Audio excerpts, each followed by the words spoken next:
نزدې شوي مونږ او تاسو نه مرګ یېر دی مرګ یادو نبی کریم صلی الله علیه وسلم راغی صحابه کرام ولیدل خندلې ورته وی ما ته چې څه معلوم دي لو تعلمون ما اعلم لضحکتم قلیلا ولبکیتم کثیرا کما ته څه معلوم دي که دا تاسو ته معلوم شو نو ډېر کم به بیا وخاندئ او ډېر زیات به وجاړئ نو دا ځان ته یادوه چې نیټه مې نږدې راغلې ده نیټه به مې نږدې راغلي نبی کریم صلی الله علیه وسلم صحابه کرامو تو فرمایل اکثروا ذکر حازم اللذات ای صحابه ډېرې یادوئ هغه څیز چې هغه خوندونه ورکوي هغه زیب و زینت ورکوي هغه مستی ورکوي د بنده هغه نشه ورکوي د بنده وی الموت هغه مرګ دی دا نشی ختمی دا تماشی ختمی دا تکبر ختمی چې کله مرګ بنده یادی یو 15 منټه شپه ورځ کې کېنه او ځان په مړو کې حسابوه سترګې پټوه او ځان مړې تصور کې راوله چې زه مړې ما زه قبر ته ووړم ما سره حساب شروع شو زه مړې ما مړ وی ډېر کرتا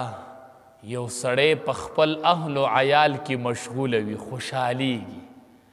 ډېر په خوشحالۍ کې ناسي والموت ادنا من شراک نعلیه او مرګ نه دی دا ورته د پیزار د مزي نم نږدې راغلی دا مرګ دومره په لنډو شوي هدې ښه خوشحالیږي ښه د اهل و عیال سره ډېر خوشحاله ناست دی خبر نه دی چې مرګ دومره نږدې راغلی وی ډېر کرته به خلق خوشحالیږي مزې به کوي مطمئن به و اکفانه ینسج او د کفن به تیاریږي په کارخانه کې مونږ پته چاته نشته نو دلته خوشحالیږي او پته ورته نشته دی چې اوس کارخانه کې یو تار د بل تار د پاسه کیږي او زما کپن تیاریږي یو تار چې بل تار د پاسه کیږي دا سپینه کپړه رغي هغه زما کپن دی ډېر کرته سړی ته پته نه هغې دکان ته لاړ شي هغې کې سودا کوي او پته ورته نه چې دې دکان کې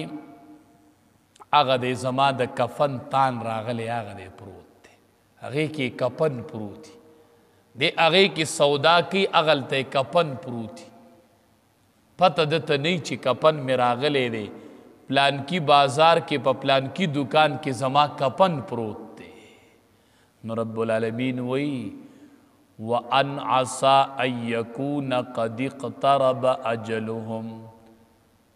په دې خبره شاید چې نږدې شوی دی نږدې شوي نیټه د دوی کو دی دا خبره یاد ساتلی نو دی به بیا نبی کریم صلی الله علیه وسلم ته مجنون نه وي خو دی مرګ یېر کړی دی او نیټه ترېنه یېره ده او ډېر مطمئن ناست په دې مطمئن کېدل نه دي پکار فبأي حدیث بعده یؤمنون پس کما خبره ده په کما خبره باندې به دوی پس د قرآن نه یؤمنون ایمان راوړي چې د قرآن په شان کتاب یو سړي ته مخې ته د قرآن په شان کتاب سره سړی هدایت ونه مومي نو دی به په کوم کتاب سره هدایت راوړي په قرآن سړی عمل ونه کړي نو په کوم کتاب به عمل کوي د عمل دپاره د قرآن نه علاوه د قرآن په شان مضبوط کتاب او نورانی کتاب نشته دی نو دی مطلب دا دی چې په قرآن ایمان راوړل او په قرآن باندې عمل کول فرمای اولم ینظروا آیا دی نظر نه کوي فی ملکوت السماوات دی نظر نه کوي د عبرت